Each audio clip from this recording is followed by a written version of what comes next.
আরে কি করছো তুমি? ছাড়ো আমাকে, ছাড়ো বলছি। তোমার কি মাথা খারাপ হয়ে গেছে নাকি? এসব তুমি কি করছো? তুমি কি জানো আমি কে? আমি তোমাকে ভালোবেসে ফেলেছি। তোমাকে না পেলে আমার জীবন মরণ একরকম। আর এটা খুব ভালোভাবে বুঝতে পেরেছি আমি, যে তোমার সঙ্গে লিভ ইন সম্পর্কে না যাই তাহলে তুমি আমার সম্পর্কটাকে কোনো দিনই গুরুত্ব দেবে না। তাই আমি এটা করতে বাধ্য হচ্ছি। তোমার সঙ্গে রুম শেয়ার করাটাই ছিল আমার জীবনের সবচাইতে বড় ভুল। তুমি কেন বুঝতে পারছো না? তুমি একটা ছেলে আর আমি একটা মেয়ে। তুমি চাইলে জীবনে অনেক কিছু করতে পারো, কিন্তু আমার সেটা সম্ভব নয়। মানুষ চাইলে তার জন্য কোনো কিছুই অসম্ভব নয়। যাই হোক, এখন কথা বাড়িয়ে সময় নষ্ট করে কোনো লাভ নেই। যেটা করতে চাইছি সেটা করতে দাও। তার মানে তুমি আমার কোনো কথাই শুনবে না, তাই তো? আচ্ছা ঠিক আছে, তোমার যা ইচ্ছা তুমি তাই করো, আমি তোমাকে কিছুই বলবো না। তবে একটা কথা মনে রেখো, এর জন্য তোমাকে পরকালে জবাব দিতে হবে। আমি তোমাকে বোঝানোর জন্য অনেক চেষ্টা করলাম, কিন্তু তুমি আমার কোনো কথাই শুনলে না। কারণ তুমি খুব ভালো করেই জানো আমি ঠিক করিয়ে নিয়েছি তোমার কোনো কথাই শুনবো না। তাহলে আমাকে কোনো কথা বলে কি লাভ আছে? এখন যেটা করছি সেটা করতে দাও। এই বলে নীল নেহাকে আবারও বিছানায় ফেলে দেয়। আর তারপর আস্তে আস্তে নেহার ঠোঁট দুটোর উপর ঝাঁপিয়ে পড়ে। নীল নেহার ঠোঁট দুটোতে কিস করছিল, আর এদিকে নেহা প্রচণ্ড বিরক্ত বোধ করছিল, কারণ এতে তার কোনো সম্মতি ছিল না। কিন্তু এই মুহূর্তে বেশি বাড়াবাড়ি করেও লাভ নেই, কারণ এখান থেকে কেউ নেহাকে বাঁচাতে আসবে না। যেটা হওয়ার সেটা হবেই। তাই নেহা মনে মনে ভাবলো এখন আর বাড়াবাড়ি না করে যেটা হচ্ছে সেটা মেনে নেওয়াই বুদ্ধিমানের কাজ। তখনই হঠাৎই নীল নেহাকে বলে উঠল, নেহা, তুমি কি এখন আমার উপর রেগে আছো? আমি একাই শুধু তোমাকে আদর করে যাচ্ছি, তুমি কোনো রেসপন্স করছো না। আমি কি করব? আমার কি করার আছে? যা করার শত তুমিই করছো। তাহলে এখানে আমার কি কোনো দরকার আছে? আমাকে তুমি এইভাবে বলো না, কেননা আমি তোমাকে প্রচণ্ড ভালোবাসি, তোমাকে হারিয়ে ফেলতে চাই না।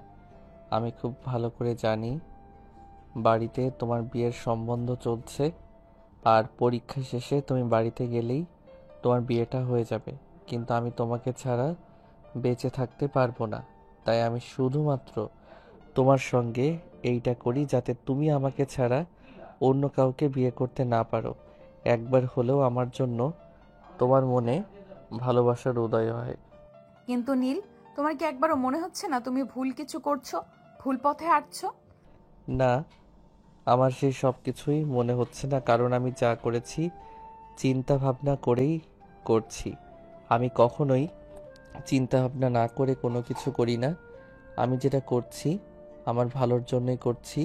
তাই এই বিষয়ে আমি কারোরই মতামত গ্রহণ করব না। প্লিজ নেহা, তুমি আর আমাকে বাধা দিও না। আমি যেটা করছি আমাকে সেটা করতে দাও, কারণ আমি তোমায় অসম্ভব ভালোবাসি। তোমাকে হারিয়ে আমি বেঁচে থাকতে পারবো না। এই বলে নীল নেহার উপর আবারও ঝাঁপিয়ে পড়ে আর সেই সময়টাকে উপভোগ করতে থাকে।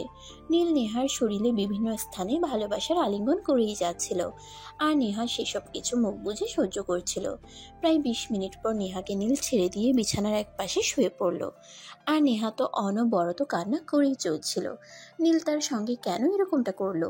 নেহা তো নীলকে প্রচণ্ড বিশ্বাস করত, কিন্তু তার সঙ্গে কেন এরকম হলো? I am so sorry Neha, please তুমি আমাকে ক্ষমা করে দিও। আমি তোমার সঙ্গে এরকমটা করতে চাইনি, কিন্তু আমি খুব ভালো করেই জানি আমি যদি তোমার সঙ্গে এরকমটা না করতাম তাহলে তুমি আমাকে ছেড়ে চলে যেতে। কারণ তোমার ফ্যামিলি তোমার জন্য বিয়ের সম্বন্ধ করছে।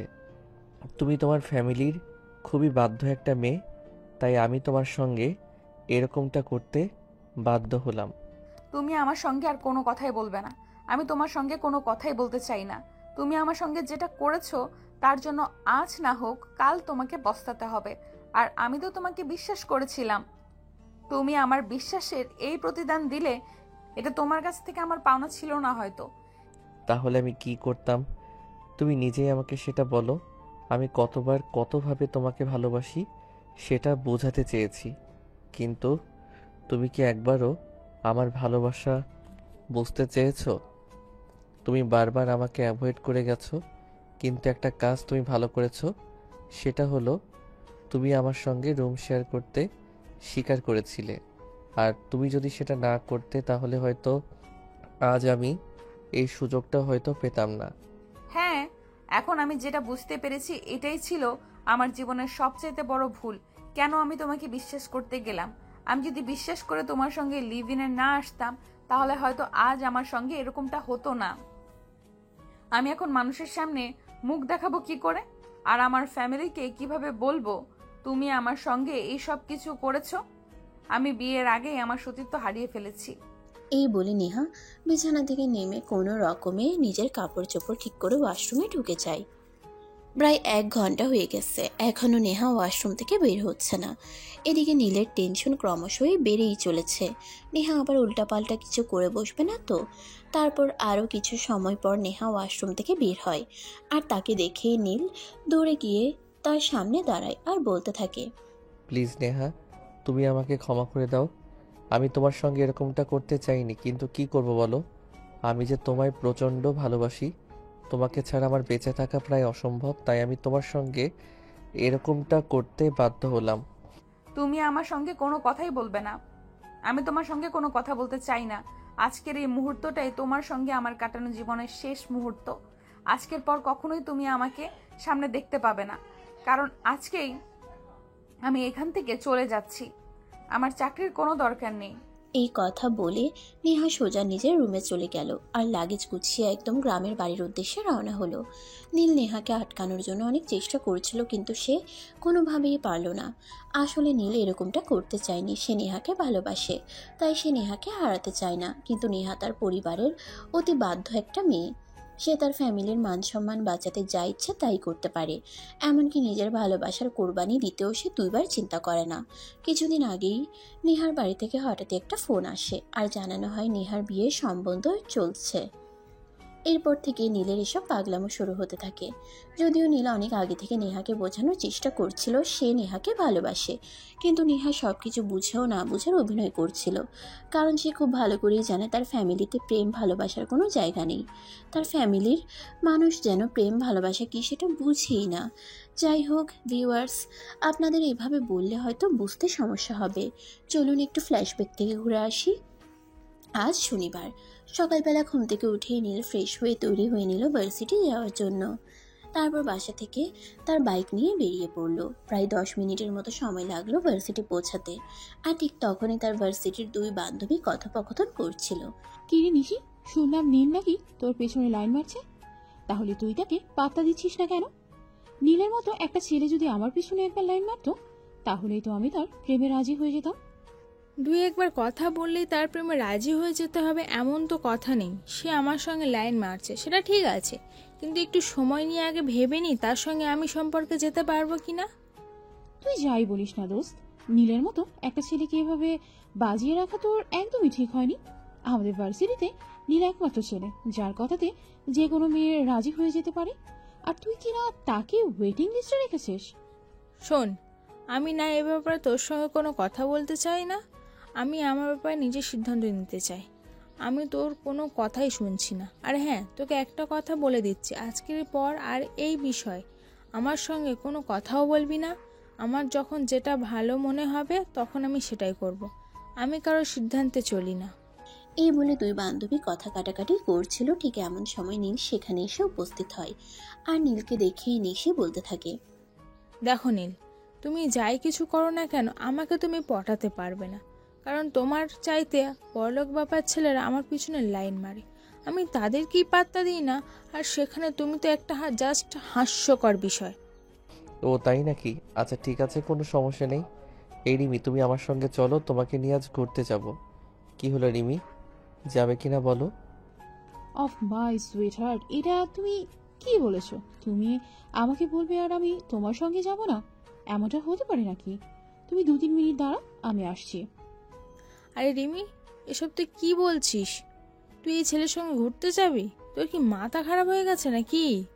আমার মাথা খারাপ হয়নি, আমার মাথা একদমই ঠিক আছে। আর আমি যা করছি ভেবেচিন্তে করছি। নীলের মতো একটা ছেলেকে অ্যাভয়েড করে চলার মতো বোকা আমি নই। তুই জানিস নীলের বাবার কোটি কোটি টাকার সম্পত্তি, আর সে নিজেও দেখতে যথেষ্ট হ্যান্ডসাম, তাই তাকে অ্যাভয়েড করে চলার মতো কোনো কারণ আমি খুঁজে পাচ্ছি না। তোর যা ইচ্ছে তাই কর। নীল, চলো, আমি তোমার সঙ্গে যাচ্ছি। হ্যাঁ রিমি, তুমি একদম ঠিক কথাই বলেছ। নিশির মতো বোকামি তুমি করো না। নিশি আমাকে পেয়েও অ্যাভয়েড করেছে, আর নিশি তোমাকে বলছি, আমি নীল কোনো মেয়েকে ট্রাই করব আর সেই মেয়ে পড়বে না, এমনটা হতেই পারে না। এখন থেকে তোমার আফসোসের দিন শুরু। যাও, গেট লস্ট। এই কথা বলেই নীল রিমিকে নিয়ে বাইকে করে ভার্সিটি থেকে বের হয়ে গেল। যদিও সে এসেছিল ভার্সিটিতে ক্লাস করতে, কিন্তু ক্লাস করা তো তার জন্য নয়, কারণ সে তো ভার্সিটিতে আসে প্রতিদিন নতুন নতুন মেয়ে নিয়ে ডেটিং করতে। এটা তার নিত্য দিনকার রুটিন বলা চলে। আজ সে এই মেয়ে, কাল ওই মেয়েকে নিয়ে ডেটিংয়ে যাবে। এটা তার অভ্যাস হয়ে গেছে, নয়তো তার ভালোই লাগে না। যাই হোক, এদিকে নীল আর রিমি দুজনে বাইকে বসেই গল্প করছিল। সো সুইটহার্ট, আমরা কোথায় যাচ্ছি সেটা তো আমায় বলো। যদিও তোমার সঙ্গে জাহান্নামে যেতেও আমার কোনো আপত্তি নেই। আরে এসব কি পাগলের মতো কথা বলছো? আমি তোমাকে নিয়ে জাহান্নামে কেন যেতে যাব? আমি তো তোমাকে নিয়ে সিনেমা হলে যাচ্ছি। আজ আমরা দুজনে সিনেমা দেখব আর অনেক মজা করব। রাজি মানে 100 বার রাজি। তোমাকে তো আমি আগে থেকেই বলেছি তোমার সঙ্গে জাহান্নামে যেতেও আমার কোনো সমস্যা নেই। তবে তোমাকে একটা কথা বলার আছে। সামনেই কিন্তু আমার সেমিস্টার ফি আছে, ওটা কিন্তু তোমাকে দিতে হবে। আরে বাবা, ঠিক আছে, কোনো সমস্যা নেই। সেমিস্টার ফি আর কত? মাত্র 25,000 টাকাই তো। সেটা তোমাকে আমি দিয়ে দেব, কোনো প্রবলেম হবে না। তুমি শুধু আমার সঙ্গে থেকো আর আমায় একটু আনন্দ দিও, তাহলেই হবে। আর কিছুই চাই না তোমার থেকে। তুমি আসলেই অনেক ভালো সুইটহার্ট। আমি বুঝতে পারলাম না নিশি কেন তোমায় অ্যাভয়েড করলো। তোমার মতো ছেলেকে কেউ অ্যাভয়েড করে?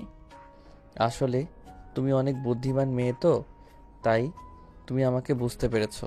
নিশি অনেকটা বোকা, তাই আমাকে বুঝতে পারিনি। কোনো সমস্যা নেই। তুমি আমায় আনন্দ দিতে পারলে তুমি আমার কাছে যা চাইবে আমি তোমাকে তাই দেব।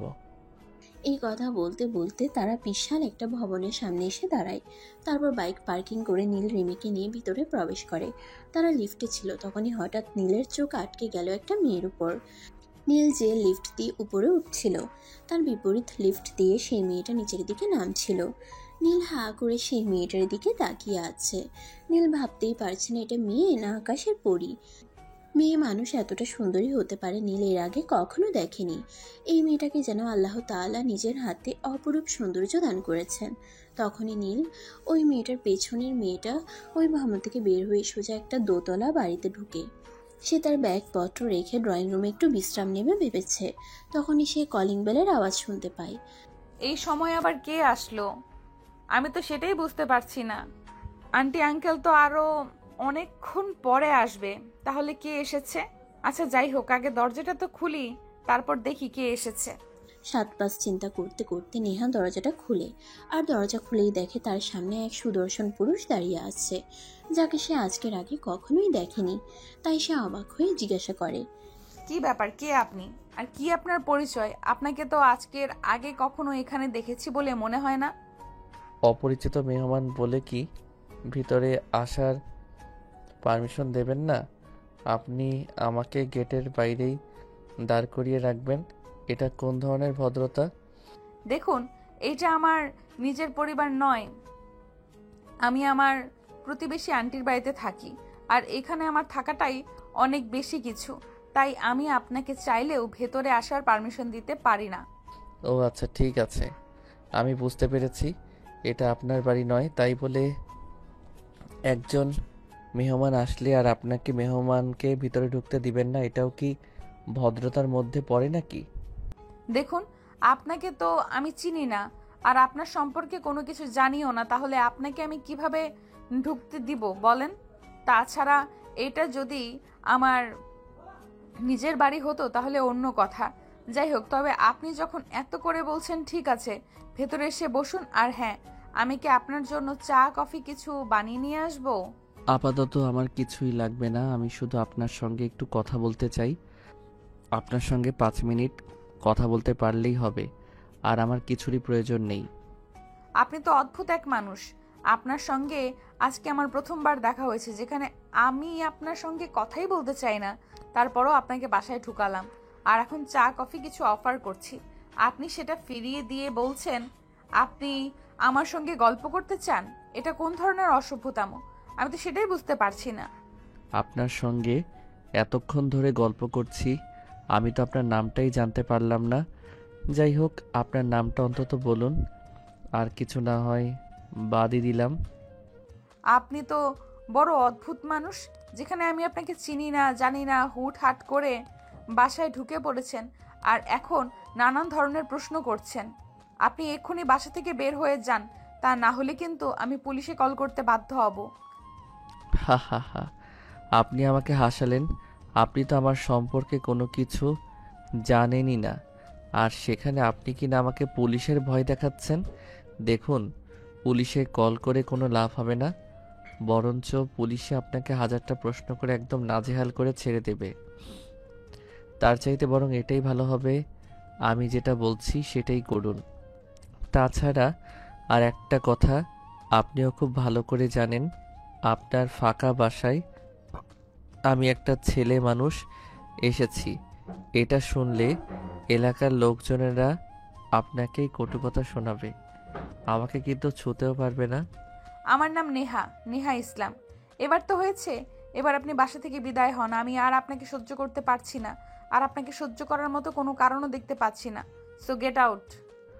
ওকে ম্যাডাম, ঠিক আছে, কোনো প্রবলেম নেই, আমি চলে যাচ্ছি। তবে আবারও খুব তাড়াতাড়ি আপনার সঙ্গে আমার দেখা হবে, এটা আপনি নিশ্চিন্ত থাকতে পারেন। এই কথা বলে নীল নেহাদের বাড়ি থেকে বের হয়ে বাইরে চলে আসে। আর তখনই হঠাৎ তার এক বন্ধু তাকে ফোন করে। কি ব্যাপার দোস্ত, কই রে তুই? সে কখন থেকে তোকে ফোন করছি কিন্তু তুই ফোন তুলছিস না। কি হয়েছে তোর? কোনো সমস্যা হয়েছে নাকি? কোনো সমস্যা হয়ে থাকলে তুই আমাকে বল। দোস্ত, আমি তো হুড়পড়ির সন্ধান পেয়ে গেছি। এতক্ষণ তো তার বাসাতেই ছিলাম, তার পরিচয় জানার চেষ্টা করছিলাম, কিন্তু সে আমাকে দেখে অনেক ভয় পেয়ে গেছে, তাই কোনো কিছুই জানতে পারিনি, শুধু নামটা ছাড়া। যাই হোক, বিকালে নদীর পাড়ে দেখা করিস। আচ্ছা দোস্ত, ঠিক আছে, কোনো সমস্যা নেই। তবে শোন, হুড়পড়ি খুঁজতে গিয়ে আবার আকাশের তারা হয়ে যাইস না, বলে দিলাম। আরে না দোস্ত, সেরকম কিছুই হবে না, এত চিন্তা করার কিছুই নেই। যাই হোক, তোকে যেটা বলছিলাম শোন, তুই কিন্তু বিকালে নদীর পাড়ে চলে আসবি, তারপর তোর সঙ্গে ওই বিষয়ে আলোচনা করব। ঠিক আছে দোস্ত, সমস্যা নেই। আমি ঠিক বিকেল 4টার মধ্যেই নদীর পাড়ে চলে যাব। আর হ্যাঁ, তোকে আমি একটা কারণে ফোন করেছিলাম। আমাকে 50,000 টাকা দিতে পারবি?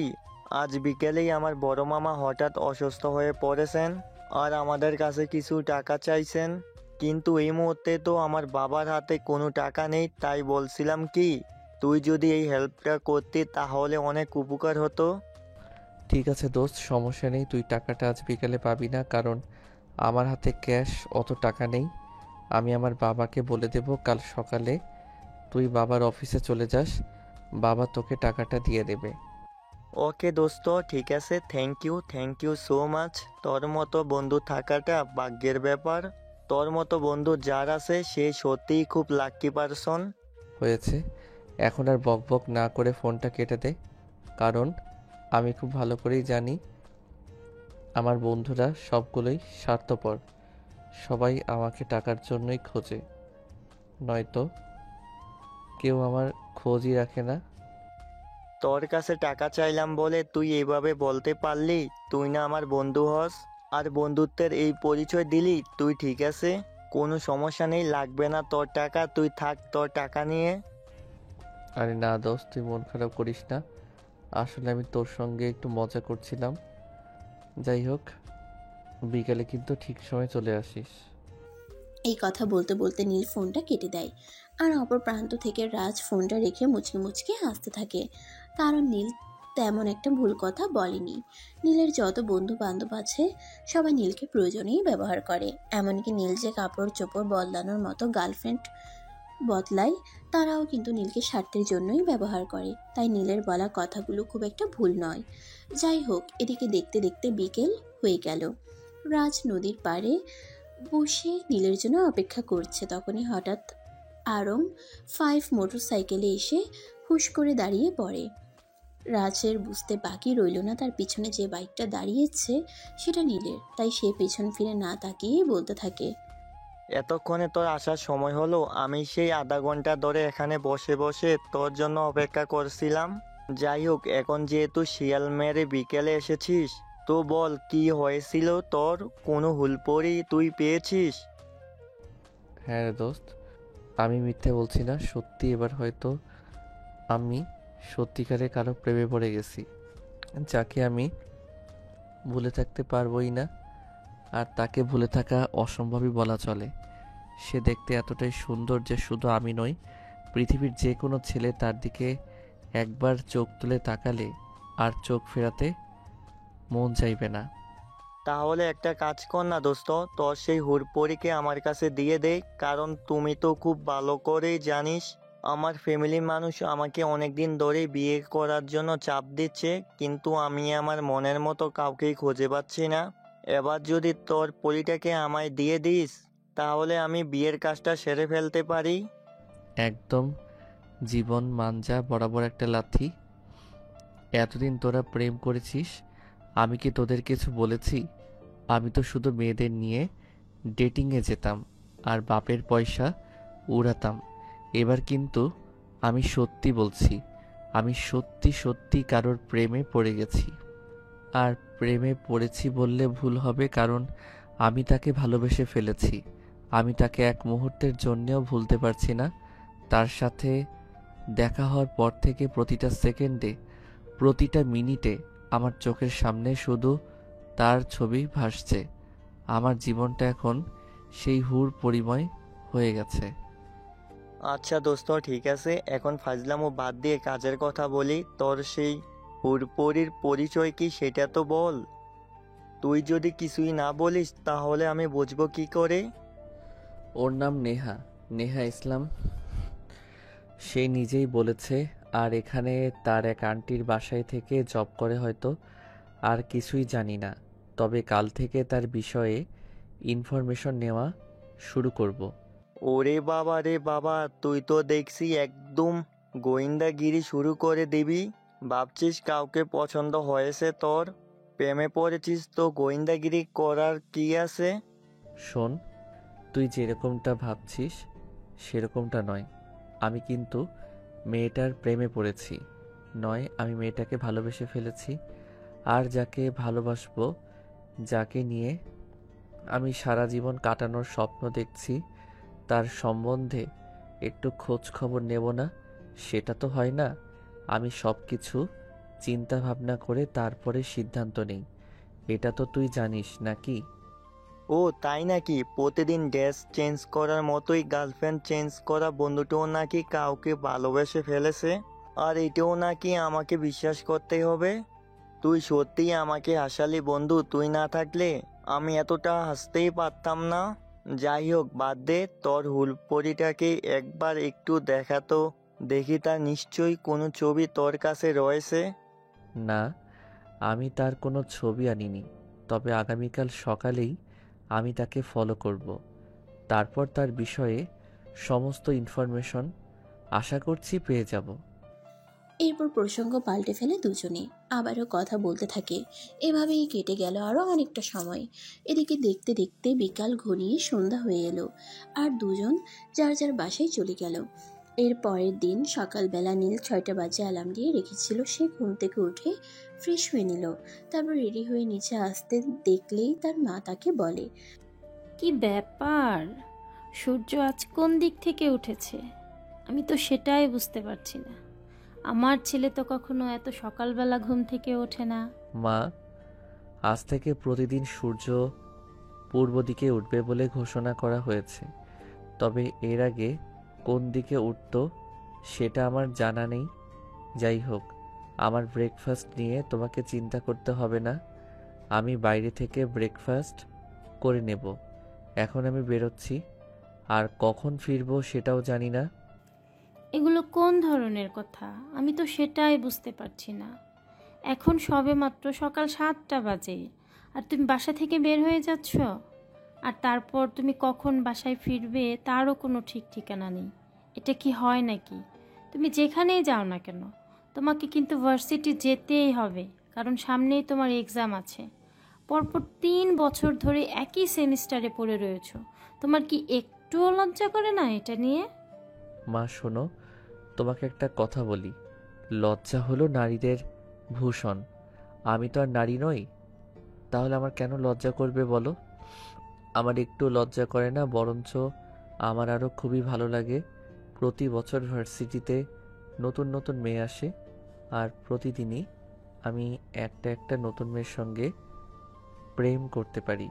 যাই হোক, তবে একটা কথা এখন তোমায় বলি, আজকের পর থেকে হয়তো আর প্রতিদিন নতুন নতুন গার্লফ্রেন্ড চেঞ্জ করতে হবে না, কারণ আমি পার্মানেন্টলি একজনকে পেতে চলেছি। ওরে বাবা রে বাবা, যে ছেলেটাকে দেখলেই সবাই প্লে বয় বলে, আর সে কিনা এখন পার্মানেন্টলি কারো সঙ্গে প্রেম করতে যাচ্ছে, এটাও আমাকে বিশ্বাস করতে হবে? যাই হোক, আমি অত কথা শুনতে চাই না। তোমাকে এখন থেকে প্রতিদিন ভার্সিটি যেতেই হবে, আর প্রত্যেকটা ক্লাস অ্যাটেন্ডও করতে হবে। আমি আদৌ আর পড়াশোনা করব কি না সেই বিষয়ে নিশ্চিত নই, তবে আমি এখন আসছি। আর আমাকে ফোন করলেও কোনো লাভ হবে না। আমি যেখানে যাচ্ছি সেই কাজটা শেষ না করে আমি কোনোভাবেই আর বাড়িতে আসবো না। যদিও এরপর তার মা তাকে কিছু জিজ্ঞাসা করতে চাইছিল, কিন্তু সে আর এই বিষয়ে কোনো সুযোগ না দিয়ে সোজা বাসা থেকে বের হয়ে চলে গেল। 8টা বাজার আগেই সে নেহাদের বাড়ির সামনে দাঁড়িয়ে অপেক্ষা করতে থাকে। নেহা তখন ব্যালকনিতে দাঁড়িয়ে চুল আঁচড়াচ্ছিল। তখনই সে নীলকে দেখতে পায় আর ব্যালকনি থেকেই বলে, এই যে মিস্টার, কি ব্যাপার, কি সমস্যা আপনার? আপনি আজকেও আবার আমার বাড়ির সামনে দাঁড়িয়ে কি দেখছেন, কি করছেন? যদি আমি বলি আপনার বাড়ির সামনে দাঁড়িয়ে আমি আপনার জন্যই অপেক্ষা করছিলাম, তাহলে আপনার উত্তরটা কি হবে সেটাই বলুন। দেখুন, আমি আপনাকে কালকেও বলেছি আর আজকেও বলছি, এটা কিন্তু আমার নিজের বাড়ি নয়। আমি আমার আন্টির বাসায় থাকি। শহরে আমার চেনা জানা কেউ নেই, তাই বলে আমি এখানে উঠেছি আর একটা চাকরি করছি। তো আমি চাই না আপনি কোনোভাবে আমাকে বিরক্ত করুন। কোনো সমস্যা নেই, আমি আর বিরক্ত করব না এখানে এসে। তবে আমি ওই চায়ের দোকানে বসে তোমার জন্য অপেক্ষা করছি। তোমার সঙ্গে কিছু কথা আছে। একদমই নয়, আমি আপনার সঙ্গে কোনো কথা বলতে চাই না। আপনি চুপচাপ এখান থেকে সোজা নিজের বাড়িতে চলে যান, আর কখনো আমাকে ফলো করতে আসবেন না। আমি বুঝতে পারছি না সমস্যা আপনার, আর কেনই বা আপনি এইভাবে আমার পেছনে পড়ে আছেন। আমি তো আপনার কোনো ক্ষতি করিনি, এমনকি আপনার কোনো পাকা ধানে মই দিয়েছি বলেও তো মনে হচ্ছে না। এই কথাটা শুনতে শুনতে নীল নেহাকে কোনো উত্তর না দিয়ে সেখান থেকে চলে গেল। পাশে এই চায়ের দোকানে বসে অপেক্ষা করছিল কখন নেহা বাসা থেকে বের হবে আর সে নেহার সঙ্গে কথা বলবে। এভাবেই চলে গেল প্রায় 15 মিনিটের মতো সময়। 15 মিনিট পর নেহা বাসা থেকে বের হয়ে অফিসে যাওয়ার উদ্দেশ্যে বাসার সামনে দাঁড়িয়ে নেহা রিকশার জন্য অপেক্ষা করছিল। তখনই নীল বাইক নিয়ে তার সামনে এসে দাঁড়ায় আর বলে, যদি আপনার গন্তব্যস্থলের ঠিকানাটা দেন, তাহলে আমি আপনাকে আপনার গন্তব্যস্থল পর্যন্ত পৌঁছে দিয়ে আসতে পারি। আমার কোনো প্রবলেম হবে না। জি না সাহেব, তার কোনো প্রয়োজন হবে না। আমি রিক্সা পেয়ে যাব আর আমার গন্তব্যস্থলে রিক্সা করে পৌঁছে যেতে পারবো। আপনার কোনো হেল্পের আমার প্রয়োজন নেই। আপনি এখন এখান থেকে আসতে পারেন। আপনি কেন আমাকে এতটা বিরক্ত করছেন সেটা কি আমি জানতে পারি? কারণটা খুব বেশি কিছু নয়, কারণটা খুবই সোজা, আর তুমি চাইলে আমি সেটা তোমাকে বলতেও পারি। হ্যাঁ, আমি তো সেটাই জানতে চাইছি, কি এমন কারণ যার কারণে আপনি এইভাবে আমার পেছনে পড়ে আছেন? যে কারণটা তো আমার জানাটা খুব দরকারি, খুব জরুরি। তো প্লিজ দেরি না করে বলে ফেলুন, আপনি কেন আমার পেছনে এভাবে পড়ে আছেন? যদি বলি তুমি আমার মন চুরি করে নিয়েছো, আর তাই আমি তোমার পিছনে ঘুরঘুর করছি। এই যে মিস্টার, ভদ্র ভাষায় কথা বলুন। আমি চুরি করতে যাব কেন? ওসব চুরি টুরির অভ্যাস আমার নেই। সো এইসব কথা বলতে আপনি আর কখনোই আমার পেছনে আসবেন না, আর আমি আপনাকে আমার সামনে দেখতেও চাই না। আর একটা কথা তো আমি আপনাকে আগেই বলে দিয়েছি, আমি এখানে কিন্তু নিজের বাড়িতে থাকি না। এইখানে আমাকে অনেক কিছু মেনটেন করতে হয়, তাই আপনি এমন কিছু করবেন না যাতে আমার এখানে থাকাটা কষ্টসাধ্য হয়ে দাঁড়ায়। তুমি এখানে থাকা নিয়ে চিন্তা করছো, আমি কিন্তু মোটেও তোমার থাকা নিয়ে চিন্তা করছি না। কারণ এই শহরটা এতটাও ছোট নয় যেখানে তোমার থাকার জায়গা হবে না। যাই হোক, কোথায় যাচ্ছিলে সেটা বলো, আমি তোমায় পৌঁছে দিয়ে আসি। আরে মিস্টার, আপনার মতো পোলাপান তো আমি জীবনেও দেখি নাই। আমি তো আপনাকে বললাম আমার আপনার হেল্পের কোনো প্রয়োজন নেই, তারপরও আপনি কেন এভাবে ছ্যাঁচড়ামি করছেন? আমি তো বলেছি আপনি এখান থেকে চলে যান। আমি আপনার সঙ্গে কোনো কথাই বলতে চাই না। এরপর নীল কিছু একটা বলতে চাইছিল, ঠিক তখনই সেখানে রিক্সা চলে আসে আর নেহা রিক্সায় উঠে যায়। তখন নীল আর কোনো উপায়ান্তর না দেখে মোটর সাইকেল নিয়ে নেহার পেছনে ফলো করতে থাকে। রিক্সা যেখানে এসে দাঁড়ালো সেই জায়গাটা দেখে তো নীলের চক্ষু চড়ক গাছ, কারণ এটা তো নীলের বাবার অফিস, মাইক্রোসফট কোম্পানি। তার মানে কি নেহা এখানেই চাকরি করে? নেহা অফিসের ভিতরে চলে যাওয়ার পর নীল গেটের সামনে থাকা সিকিউরিটিকে প্রশ্ন করে। সিকিউরিটি, এই মেয়েটা কি এখানেই চাকরি করে? হ্যাঁ ছোট সাহেব, এই তো 2 মাস হলো এই মেয়েটা এখানে চাকরি নিয়েছে। আর বড় সাহেবের কাছ থেকে শুনলাম মেয়েটা নাকি খুব ভালো আর খুব ভালোভাবে কাজ করে। কিন্তু একটা কথা আমাকে বলুন তো, আপনি কেন এই বিষয়ে জানতে চাইছেন? সেসব কথা আপনার না জানলেও চলবে। আগামীকাল আপনি সব কিছুই জানতে পেরে যাবেন। যাই হোক, এখন আমি আসছি। আর হ্যাঁ, এই মেয়েটার প্রতি কিন্তু একটু বিশেষ নজর রাখবেন। আমি আশা করি আপনাকে কি বলেছি আপনি বুঝতে পেরেছেন। নজর রাখতে হবে সেটা নয় বুঝলাম, কিন্তু কারণ কি এই পেছনে সেটা যদি আমাকে বলতেন তাহলে হয়তো আমার বুঝতে আরো একটু সহজ হতো। আপনি ছোট মানুষ, ছোট মানুষের মতোই থাকেন না। আপনি কেন এত কিছু জানতে চাইছেন? যাই হোক, আমি এখন আসছি। আর হ্যাঁ, আমি যে এই কোম্পানির এমডির ছেলে সেটা যেন এই মেয়েটা কোনোভাবেই জানতে না পারে। আর আমি যে এই অফিসের এমডির ছেলে সেটা কিন্তু আপনি ছাড়া এই অফিসের অন্য কোনো স্টাফ জানে না। ঠিক আছে স্যার, কোনো সমস্যা নেই। তবে বিষয়টা কি সেটা আমি কিছুটা আন্দাজ করতে পেরেছি। তবে আপনি কোনো চিন্তা করবেন না, আমি কখনোই এই বিষয়টা কারোর কাছে প্রকাশ করব না।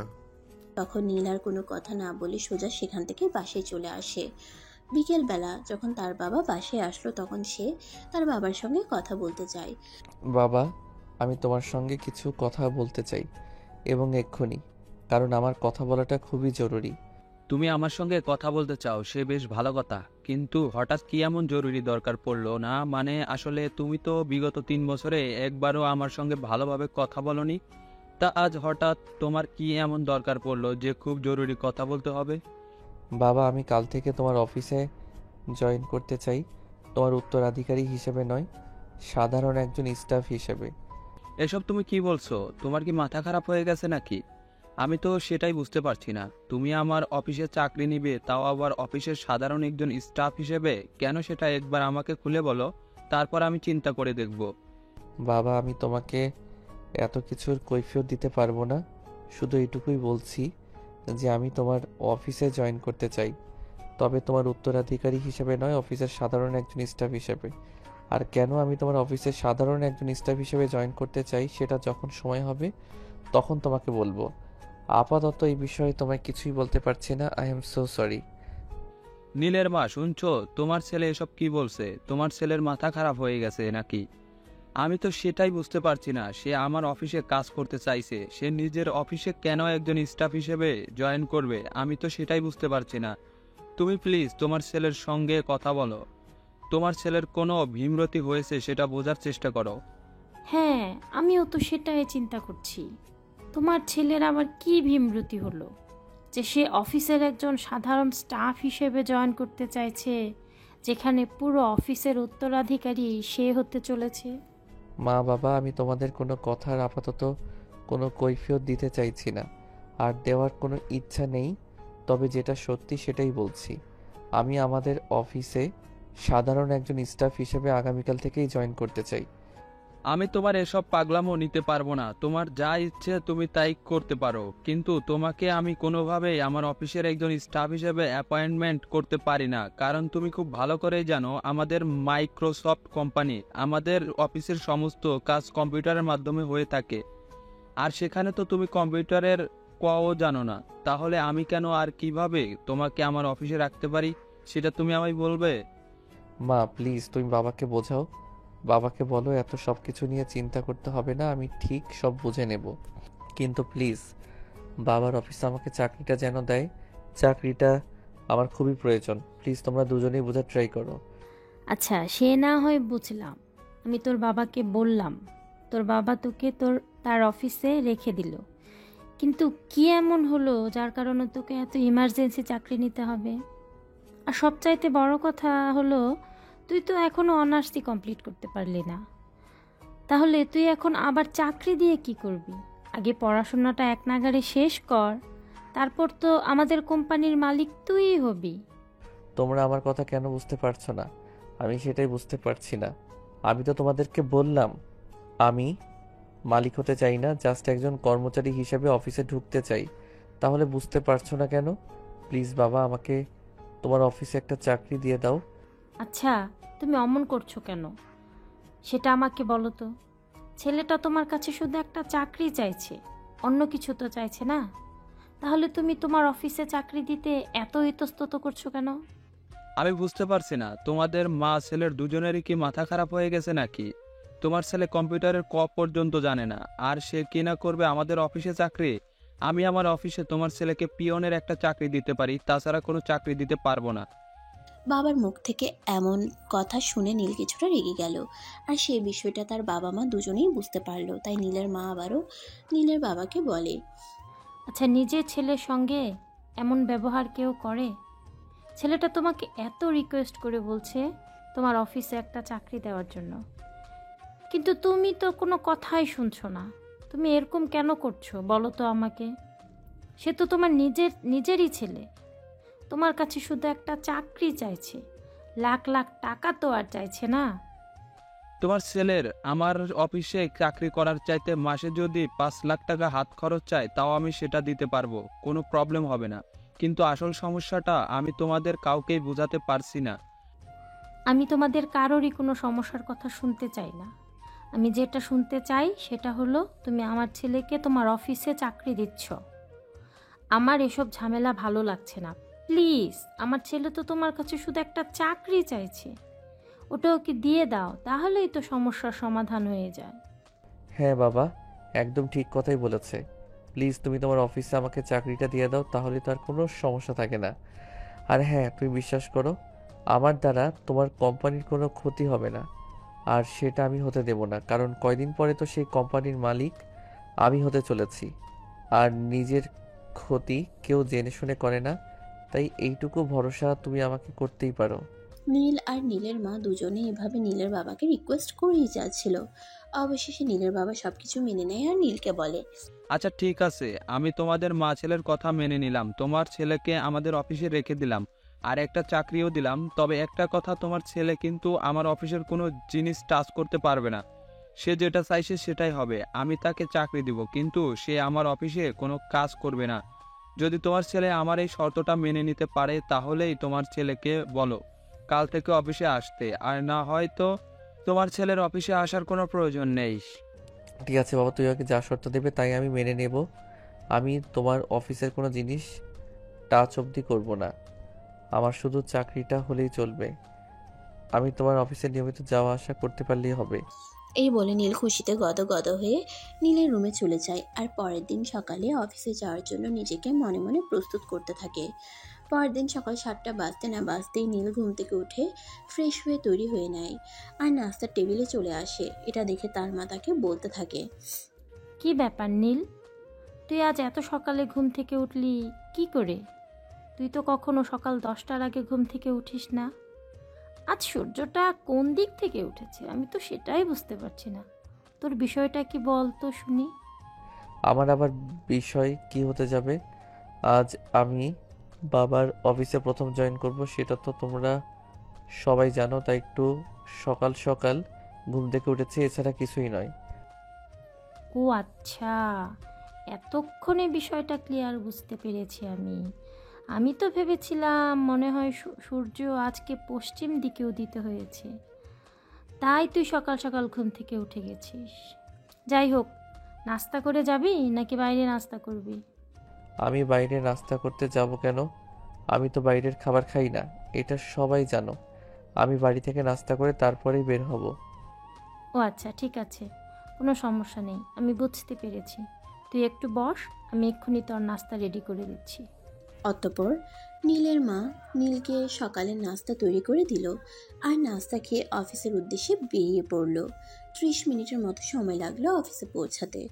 অফিসের গেট দিয়ে ঢুকতে যাবে ঠিক এমন সময় নেহার সঙ্গে তার দেখা হয়। নেহা তার অফিসে নীলকে দেখতে পেয়ে তো একদম অবাকের চূড়ান্ত সীমানায় পৌঁছে গিয়ে জিজ্ঞাসা করে, কি ব্যাপার মিস্টার, কি সমস্যা আপনার? আজ আপনি আমার অফিস পর্যন্ত চলে এসেছেন দেখছি। নেহার এই কথা শুনে নীল কিছু না জানার ভান করে নেহাকে বলে, এসব কি বলছেন আপনি? আপনি কি অফিসে চাকরি করেন নাকি? যাই হোক, সেটা আমার জানা ছিল না। তবে একটা কথা আপনাকে বলার আছে, আমার এই অফিসেই চাকরি হয়েছে। আজকে আমার জয়েন ডেট। আমি তো আপনার কথার আগা গোড়া কিছুই বুঝতে পারছি না, কারণ আমাদের এই কোম্পানির কোনো লোক নিয়োগ করার আগে অফিসের নোটিশ বোর্ডে নিয়োগ বিজ্ঞপ্তি দেয়, কিন্তু বিগত কয়েকদিনে কোনো নিয়োগ দেওয়া হয়েছে বলে তো আমার জানা নেই। আসলে বিষয়টা আপনি যেরকম ভাবছেন সেরকম নয়। আমারই পরিচিত একজন এই অফিসে চাকরি করে, বলতে পারেন খুব কাছের মানুষ। আমার একটা চাকরির প্রয়োজন ছিল, আমি তাকে বলেছিলাম, তাই সে ব্যবস্থা করে দিয়েছে।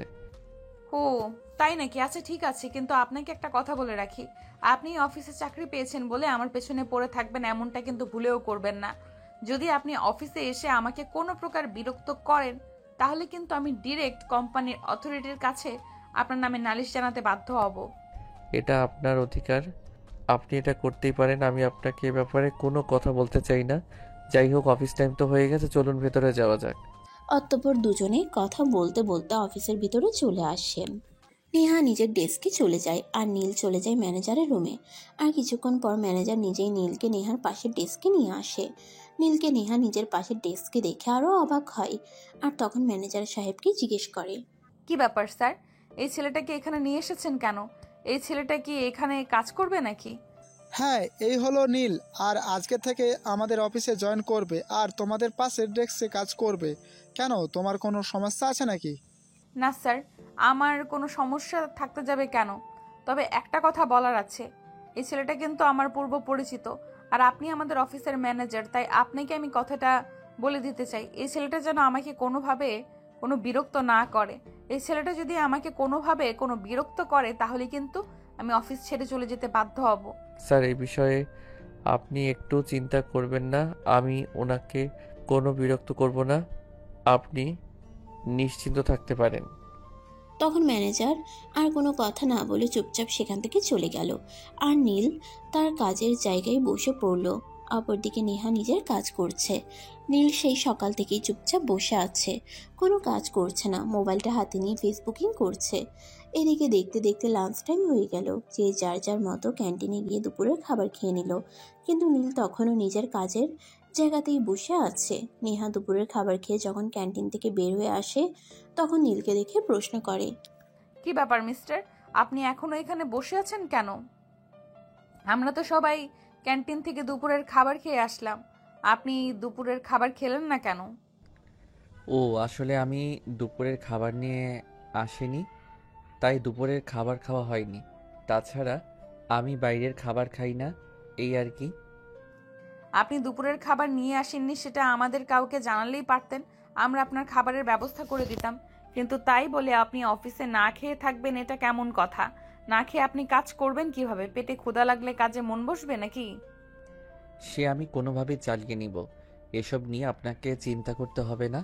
যাই হোক, আপনি বলেছেন তার জন্য অসংখ্য ধন্যবাদ আপনাকে। নীলের কাছ থেকে এই কথা শুনে আর কোনো কিছুই বলল না, চুপচাপ সেখান থেকে চলে গেল। এভাবেই কেটে গেল সেদিনের দিনটা। এর পরের দিন সকালবেলা নেহা যখন অফিসে যাওয়ার জন্য তৈরি হচ্ছিল, তখনই সে দেখতে পেল নীল তার বাসার সামনে পায়চারি করছে।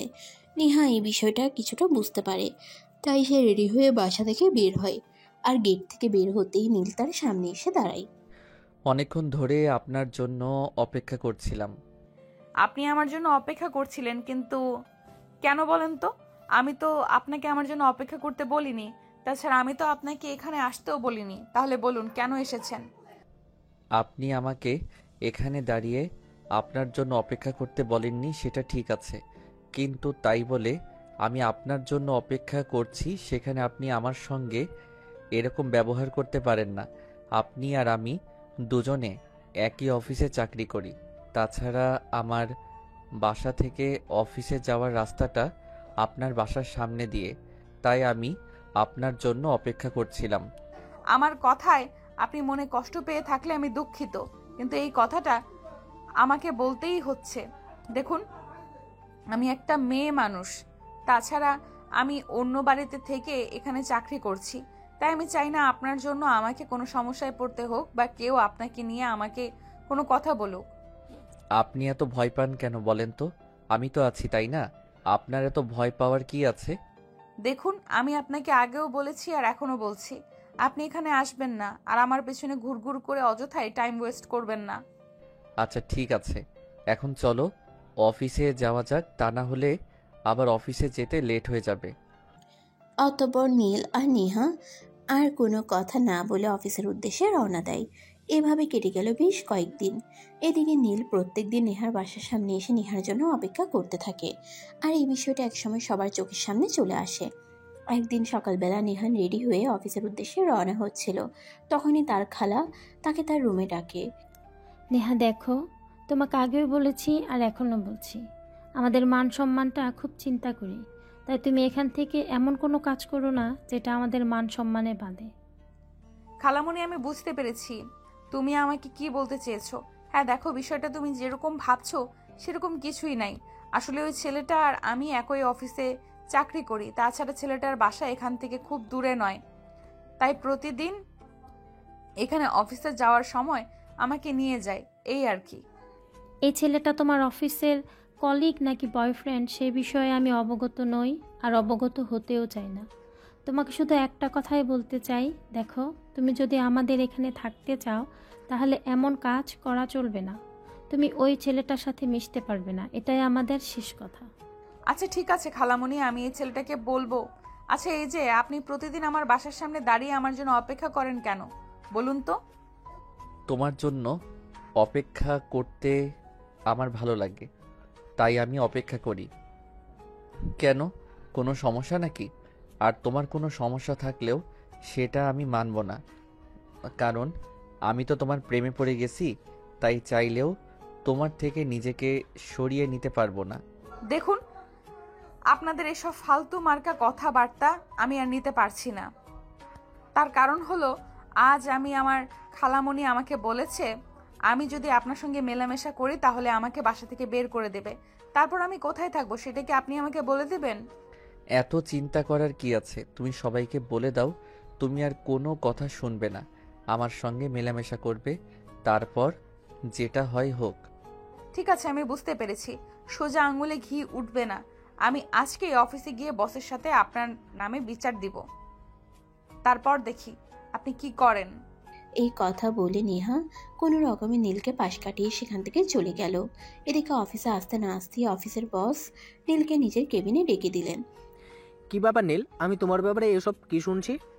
তুমি অফিসে এসব কি শুরু করছো? তুমি কি মান-ইজ্জত নিয়ে টিকতে দিবে না নাকি? বস, আমার তো মনে হয় না আমি এমন কিছু করেছি বলে যাতে অফিসের কিংবা অফিসের অন্য কারো মান সম্মানে বাড়তে পারে। দেখো নীল, তোমার এসব হেলাপোনিয়া আমার একদমই ভালো লাগছে না। তুমি নেহার সঙ্গে এসব কি শুরু করছো? নেহা আজ অফিসে এসে তোমার নামে বিচার দিয়েছে। আমি তোমাকে শেষবারের মতো ওয়ার্ক করে ছেড়ে দিচ্ছি। নেহার সঙ্গে আর এসব করবে না। ও আচ্ছা, আমি এতক্ষণে বুঝতে পেরেছি বিষয়টা। নেহা আসলে আপনাকে কি বলেছে? দেখুন, আমি নেহাকে ভালোবাসি, আর আমি চাই না আমাদের দুজনের ভালোবাসার মধ্যে আপনি কাবাবের হাড্ডি হয়ে বসেন। দেখো নীল, এটা অফিস, আর এখানে সবাই কাজ করতে আসে, কেউ তোমার মতো প্রেম করতে আসে না। তাই আমি তোমাকে শেষবারের মতো বলছি, তুমি যদি নেহার সঙ্গে এসব করতেই থাকো তাহলে কিন্তু আমি তোমাকে অফিস থেকে বের করে দিতে বাধ্য হব। তখন কিন্তু তুমি অফিসে অথরিটিকে কোনোভাবেই দোষারোপ করতে পারবে না। দেখুন বস, আমি এই অফিসে চাকরি নিয়েছি শুধুমাত্র নেহার জন্য, তাই আমি এই ব্যাপারে আপনার কোনো নিষেধাজ্ঞা পালন করতে পারবো না, কারণ যেখানে আমার থাকবে না সেখানে কোনো নিষেধাজ্ঞা আমাকে স্পর্শ করতে পারবে না। মানে তুমি এসব কি বলছো? আমি কিন্তু তোমার কথায় আড়গোড়া কিছু বুঝতে পারছি না। তুমি নেহার সঙ্গে এখানে চাকরি নিয়েছো মানে? হ্যাঁ স্যার, আপনি একদম ঠিকই শুনেছেন। আমি এখানে শুধুমাত্র নেহার জন্যই চাকরি নিয়েছি, আর হ্যাঁ শুনুন, আপনাকে একটা কথা বলি। আপনি আমার পরিচয় এবং জীবন বৃত্তান্ত সম্পর্কে কোনো কিছুই জানেন না। আমি সব কিছু লুকিয়ে রেখেই এখানে চাকরি নিয়েছি। অতঃপর নীল তার পরিচয় আর সবকিছু তার বসকে খুলে বলে।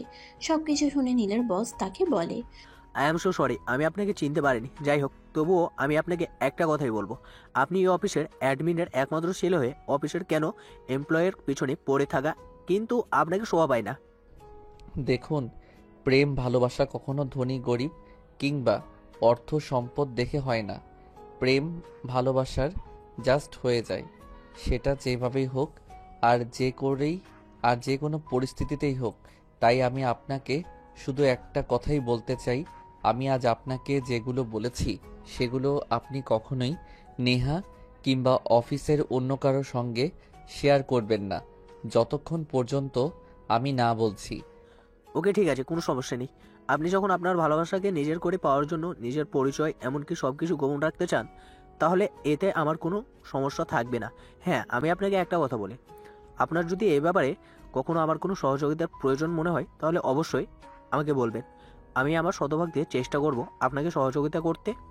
অতঃপর নীল আর কোনো কথা না বলে চুপচাপ সেখান থেকে বের হয়ে চলে আসে। আর এদিকে কিছুক্ষণ পর নেহাও আবারও বসের কেবিনে যায় আর বসের কাছ থেকে জানতে চায় বস নীলের সঙ্গে এ ব্যাপারে কি কথা বলেছে। তখন অফিসের বস নেহাকে বলে, দেখুন হ্যাঁ, আমি নীলের সঙ্গে কথা বলেছি আর কথা বলে বুঝতে পেরেছি নীল তোমাকে সত্যি অনেক বেশি ভালোবাসে। তাই আমি মনে করি নীলের এই বিরক্ত করাটাকে তোমার বিরক্ত মনে না করে ভালোবাসা বলে মেনে নেওয়া উচিত আর তাকে অ্যাকসেপ্ট করে নেওয়া উচিত। বস, আমি বুঝতে পারছি না আপনি একটু আগে কিভাবে কথা বললেন আর এখন কিভাবে কথা বলছেন। নীল আপনাকে জাদু করেছে কিনা সেটাই আমি বুঝতে পারছি না। আপনি মুহূর্তের মধ্যেই বদলে গেলেন আর আমাকে এইসব কথা বলছেন। আপনি বস হয়ে আপনার একজন কর্মচারীকে এইসব কথা বলতে আপনার একটু রুচিতে পাচ্ছে না? বস তখন নেহাকে কিছু বলতে চাইছিল, কিন্তু নেহা সেটার সুযোগ না দিয়ে সেখান থেকে হনহন করে বের হয়ে গেল আর নিজের কেবিনে এসে ভাবতে লাগলো আসলে বিষয়টা কি হয়েছে। এইভাবে দেখতে দেখতে অফিসের টাইম শেষ হয়ে রাত 8টা বেজে গেল আর অফিস থেকে বের হয়ে সোজা বাসায় চলে আসলো। আর এরপর চলে গেল আরও কয়েকদিন। হঠাৎ একদিন রাতের খাবারের বেলা তার খালা তাকে বলল, নেহা, তোমাকে অত্যন্ত দুঃখের সহিত জানানো হচ্ছে যে তোমাকে আমরা আর আমাদের বাড়িতে রাখতে পারবো না, কারণ তোমাকে আমরা খুবই ভালো একটা মেয়ে বলে আমাদের বাড়িতে থাকতে দিয়েছিলাম। কিন্তু ইদানিং তুমি যা শুরু করেছ সেগুলো আমাদের রুচিতে পাচ্ছে। তাই তোমাকে 2 দিন সময় দিলাম। এই 2 দিনের মধ্যে তুমি আমাদের বাসা ছেড়ে অন্যত্র চলে যাবে। তোমাকে আর আমাদের এখানে থাকতে দেওয়া হবে না। কিন্তু খালা, এভাবে হঠাৎ আমি একটা মেয়ে মানুষ কোথায় চলে যাব? আর এগুলো জানতে পারলে আমার মা অনেক টেনশন করবে। তুমি কোথায় যাবে আর কি করবে সেই ব্যাপারে আমাদের চিন্তা করার সময় নেই। তোমার বিষয়টা তুমি নিজেই বুঝে নাও। তোমাকে এখানে থাকতে দিয়েছিলাম, কিন্তু এসব ফষ্টি নষ্টি করার অনুমতি তো আমরা দেইনি। তাই এখন তুমি কি করবে না করবে সেই ব্যাপারে আমাদের না জানার কোনো আগ্রহ নেই। কথাগুলো এক নাগারে বলে খাবার টেবিল থেকে তিনি উঠে চলে গেলেন। আর এদিকে নেহা কোনো রকমে খাবারটা শেষ করে নিজের রুমে চলে আসলো আর বসে বসে ভাবতে লাগলো সে এখন কোথায় যাবে আর কি করবে, আর নীল কেনই বা এগুলো করতে গেছিল। এর জন্যই তো আজ নেহাকে এমন পরিস্থিতিতে পড়তে হয়েছে। তবে যাই হোক, আগামীকাল সকাল হলেই নীলের সঙ্গে কথা বলতে হবে। এইসব ঝামেলার একমাত্র কারণ নীল, আর তাই নীলকেই এই সমস্যার সমাধান দিতে হবে। যেমন চিন্তা তেমনই কাজ। পরের দিন সকালবেলা যখন নেহা অফিসে যাওয়ার উদ্দেশ্যে বাসা থেকে বের হয়, তখনই নীল তার বাসার সামনে দাঁড়িয়েছিল আর নেহা তাকে দেখতে পেয়ে বলতে থাকে, নীল, আজ তোমার সঙ্গে আমার কিছু গুরুত্বপূর্ণ কথা আছে যেগুলো আমি বলবো আর তুমি শুনবে। আর তোমার জন্য আমাকে এই সমস্যায় পড়তে হয়েছে, তাই সমস্যার সমাধান তোমাকেই করতে হবে।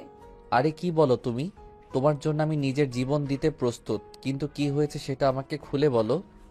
আমার জন্য তোমাকে কি এমন সমস্যায় পড়তে হলো বলো আমাকে, আমি শুনছি। তোমাকে আমি কত করে বলেছি তুমি এইভাবে আমার বাসার সামনে এসে দাঁড়িয়ে থাকবে না। তুমি এইভাবে দাঁড়িয়ে থাকলে এই বিষয়টা নিয়ে সবাই সন্দেহ করবে, কিন্তু তুমি তো আমার কোনো কথাই শোনোনি। উল্টো দিনের পর দিন আমাকে বিরক্ত করেই গেছো। আজ শুধুমাত্র তোমার জন্য আমাকে বলা হয়েছে আমাকে এই বাসা ছেড়ে অন্যত্র চলে যেতে হবে। এখন তুমি নিজেই বলো আমি কোথায় যাব আর কি করব? এই ব্যাপার, এটা কোনো কথা হলো? ঠিক আছে, কোনো সমস্যা নেই, তুমি রাজি থাকলে আজকে আমি তোমাকে আমার বাসায় নিয়ে যাব, আর তারপর বিয়ে করে আমার বাড়িতেই রেখে দেব। তুমি তোমার থাকার জায়গা নিয়ে এত চিন্তিত? Please stop this nonsense. আমি কিন্তু তোমার সাথে মজা করার মুডে নেই, আমি সিরিয়াস। খালা আমাকে বলেছে আমাকে 2 দিনের মধ্যেই বাসা ছেড়ে অন্যত্র চলে যেতে হবে। এখন তুমি বলো আমাকে, আমি কোথায় যাব আর কি করব? আমি একটা মেয়ে মানুষ, বাইরের জগৎটা আমার জন্য এতটাও সহজ নয় যতটা সহজ তুমি ভাবো। কথাগুলো বলতে বলতে নেহা একদম কেঁদে দিয়েছিল, আর নেহার চোখ দিয়ে পানি পড়ছে। এই দৃশ্যটা নীল কোনোভাবেই মেনে নিতে পারছিল না, তাই সে রাস্তার মাঝখানে নেহাকে জড়িয়ে ধরে বলতে থাকে, প্লিজ নেহা, কান্নাটা বন্ধ করো। তোমার চোখের পানি আমার একদমই সহ্য হবে না।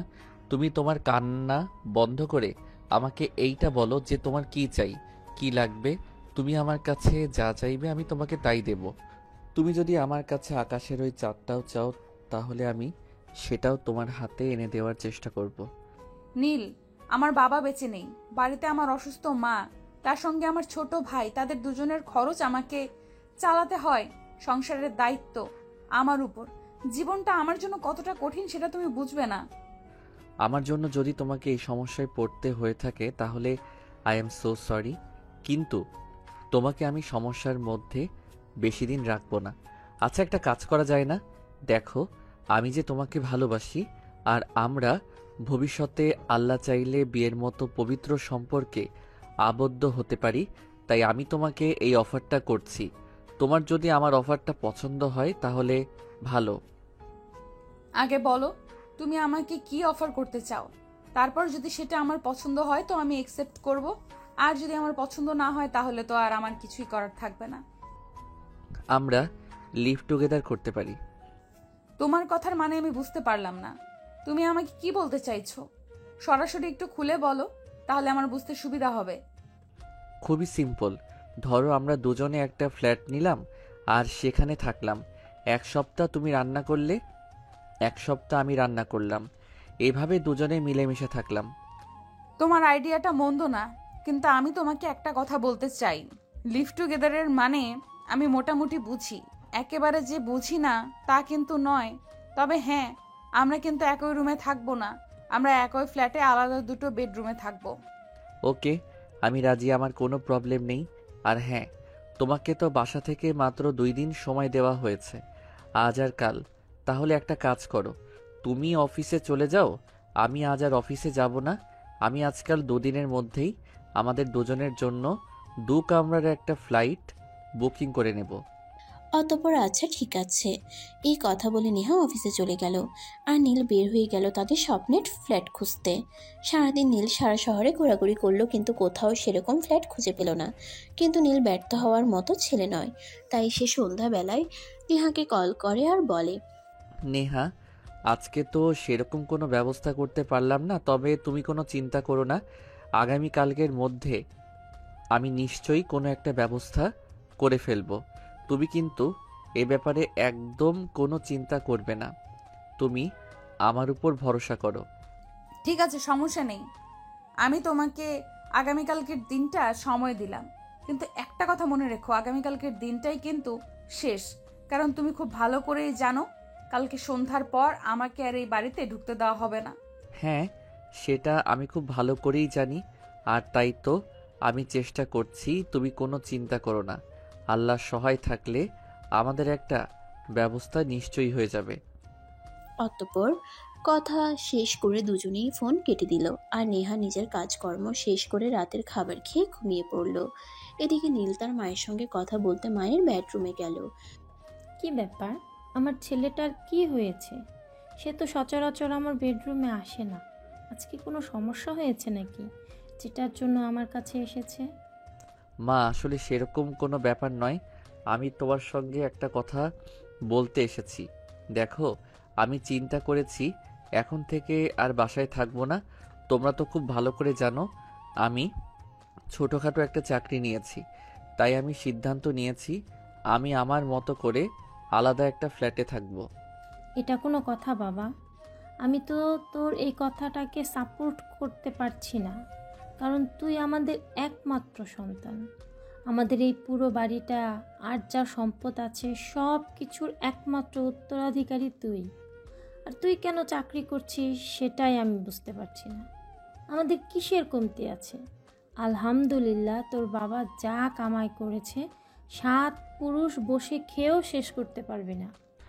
দেখো মা, জীবনে টাকা পয়সা অর্থ সম্পদ এগুলো দিয়ে সব কিছু হয় না।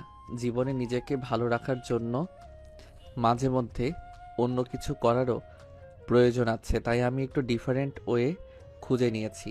আমি চাকরি করছি আর আলাদা ফ্ল্যাটে থাকবো, এটাই আমার সিদ্ধান্ত। আমি তোমাদের কাছ থেকে অনুমতি নিতে আসিনি, শুধু জানাতে এসেছি আমার জন্য কোনো টেনশন করো না, আমি ভালো থাকবো। আর হ্যাঁ, তোমাদের একটা কথা বলে যাচ্ছি, আমি ফিরে আসব, অবশ্যই ফিরে আসব। আমি যেই উদ্দেশ্য নিয়ে বাসা থেকে বের হচ্ছি সেই উদ্দেশ্য যেদিন সফল হবে সেদিন আমি অবশ্যই বাসায় ফিরে আসব। আচ্ছা বাবা, ঠিক আছে, কোনো সমস্যা নেই। তুই যদি আমাদের থেকে দূরে গিয়ে ভালো থাকতে পারিস তাহলে আমাদের কোনো সমস্যা নেই। তবে হ্যাঁ, একটা কথা, তোকে কিন্তু প্রতি সপ্তাহে এসে আমার সাথে দেখা করে যেতে হবে। তা না হলে কিন্তু আমি খুব কষ্ট পাবো, কারণ তুই আমার একমাত্র সন্তান। তোকে দূরে রাখতে এমনিতেই আমার কষ্ট হচ্ছে, কিন্তু তুই যখন বলছিস তুই কিছু পাওয়ার জন্য যাচ্ছিস, তাহলে আমি তোকে আটকাবো না। অতঃপর নীল তার মায়ের সঙ্গে কথা বলা শেষ করে মায়ের আশীর্বাদ নিয়ে রুম থেকে বের হয়ে পড়ে। পরের দিন সকাল হতেই নাস্তা করে নীল আবারও বের হয়ে পড়ে, কিন্তু সেদিন তাকে আর খুব বেশি সময় ঘোরাঘুরি করতে হলো না। সে তার স্বপ্নের ফ্ল্যাটের ঠিকানা খুঁজে পেল, আর সেখানে কথাবার্তা বলে একদম বুকিং কনফার্ম করে তারপর বের হয়ে এসে সঙ্গে সঙ্গে নেহাকে ফোন দিল। নেহা, আমি আমাদের স্বপ্নের ফ্ল্যাটের ঠিকানা খুঁজে পেয়েছি আর বুকিংও কনফার্ম করে ফেলেছি। আর হ্যাঁ, তুমি কি তোমার সব কিছু গুছিয়ে রেখে এসেছো? হ্যাঁ, আমি আজ সকালেই সব কিছু গুছিয়ে রেখে তারপর বাসা থেকে বের হয়েছি। কারণ তুমি যদি আজ বাসা খুঁজে নাও পেতে, তাও আমাকে ওই বাসা থেকে বের হয়ে যেতে হতো। তাই আর কোনো রিস্ক না নিয়ে আমি সব কিছু গুছিয়ে রেখে তারপর বাসা থেকে বের হয়ে এসেছি। ওকে, সমস্যা নেই, আমি এখন আমার বাসায় চলে যাচ্ছি আর আমার প্রয়োজনীয় জিনিসপত্রাদি গুছিয়ে নিয়ে তারপর একটা ট্যাক্সি ভাড়া করে নিয়ে তোমার বাসার সামনে চলে আসব। তুমি কিন্তু আমার জন্য অপেক্ষা করবে, আমি নিজেই তোমাকে তুলে নেব। ওকে, সমস্যা নেই। তাহলে আজ অফিস থেকে বসকে বলে একটু আগে ভাগেই বের হয়ে যেতে হবে, কারণ নতুন জায়গায় সব কিছু গোছগাছ করতে হবে। তারপর আগামীকাল আবার ডিউটি আছে। এই কথা বলতে বলতে নেহা ফোনটা কেটে দেয়, আর এদিকে দেখতে দেখতে বিকেল হতে চলে। তাই নেহা বসের কেবিনে যায়, বসের কাছে কথা বলে ছুটি নিতে। Excuse me boss, may I coming? Yes, coming. আরে নেহা, কি ব্যাপার, কি হয়েছে? তোমার কোনো সমস্যা নাকি? না, আসলে সেরকম কোনো ব্যাপার নয়। আসলে আজ আমার একটু ছুটি লাগবে, একটা প্রবলেমে পড়েছি, তাই বাসায় গিয়ে কিছু কাজ করতে হবে। আর যদি আমাকে 3টে নাগাদ ছুটি দিতেন তাহলে একটু ভালো হতো আর কি। এদিকে নীল আগে থেকেই ফোন দিয়ে বসকে সবকিছু জানিয়ে রেখেছিল, আর বস সবকিছু জেনেও নেহার সামনে না জানার ভান করছিল।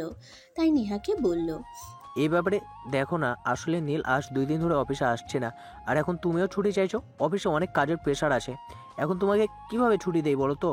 কিন্তু বস, ছুটিটা আমার খুবই প্রয়োজন ছিল, তাই কাইন্ডলি প্লিজ ছুটি দিতেন, তাহলে আমার জন্য খুবই ভালো হতো। ঠিক আছে, সমস্যা নেই, তুমি যখন এত করে বলছো তাহলে আমি তোমাকে ছুটি দিচ্ছি। আর হ্যাঁ, তবে তোমাকে আরেকটা কথা বলে দিচ্ছি, আজকের পর থেকে কিন্তু কখনো এভাবে ছুটি চাইবে না, কারণ তুমি তো জানোই আমাদের কোম্পানির সম্পর্কে। এভাবে ছুটি দেওয়ার নিয়ম আমাদের কোম্পানিতে নেই। ঠিক আছে বস, থ্যাংক ইউ সো মাচ। তাহলে আমি আসি। এই কথা বলতে বলতে নেহা বসের কেবিন থেকে বের হয়ে নিজের কেবিনে চলে আসে। আর এদিকে কিছুক্ষণ পর অফিস থেকে বের হয়ে বাসায় চলে আসে নেহা। লাগেজপত্র নিয়ে নিজের রুম থেকে বের হচ্ছিল, এমন সময় তার খালা এসে সামনে দাঁড়ায় আর তাকে বলতে থাকে, কি ব্যাপার নেহা, তুই কি সত্যি সত্যি আমাদের বাসা ছেড়ে চলে যাচ্ছিস? হ্যাঁ খালা, তোমরা যখন আমাকে তোমাদের বাড়িতে থাকতে দিবে না, তাহলে আমি থাকবো কি করে? আমাকে তো আমার ঠিকানা খুঁজে নিতেই হবে। তাছাড়া একটা কথা আমি খুব ভালো করেই বুঝতে পেরেছি, পৃথিবীতে কেউ কারো আপন হয় না, সবাই নিজেদের প্রয়োজন আর আত্মসম্মান নিয়ে ভালো থাকতে চায়। ঠিক আছে, তোমাদের আমি কখনোই কোনো দোষ দিব না। তোমরা আমাকে ভালো কিছুই দিয়েছো, যাই হোক, আমি আসছি। পারলে আমার জন্য দোয়া করো, যেন ভবিষ্যতের দিনগুলোতে ভালো কিছু করতে পারি। এই বলে নেহা তার খালাকে আর কোনো কথা বলার সুযোগ না দিয়ে সেখান থেকে বের হয়ে চলে গেল। বাসার সামনে দাঁড়িয়ে নীলের জন্য অপেক্ষা করছিল। প্রায় 10 মিনিট পর নীল সেখানে এসে পৌঁছালো। তারপর নেহার লাগেজ আর ব্যাগপত্র গাড়িতে তুলে নিল। তারপর তারা চলে গেল তাদের স্বপ্নের ঠিকানায়। ফ্ল্যাটে পৌঁছিয়ে নেহা নীলকে বলতে থাকে, নীল দাঁড়াও, আমি আগে আমার রুমটা পছন্দ করে নেই, তারপর যেটা থাকবে সেটা তো তুমি থাকবে। কারণ একটা কথা জানো তো, ladies first. Okay my dear, কোনো সমস্যা নেই। তোমার যেটাতে পছন্দ হয় তুমি সেটাতেই থাকতে পারো, তাতে আমার কোনো আপত্তি নেই। আমি ছেলে মানুষ, আমার একটাতে থাকতে পারলেই হলো। এই কথা শুনে নেহা তৎক্ষণাৎ রুমগুলো খুঁটিয়ে খুঁটিয়ে দেখতে লাগলো। তারপর নিজের জন্য ব্যালকনি সহ যে রুমটা ওটা পছন্দ করে নিল।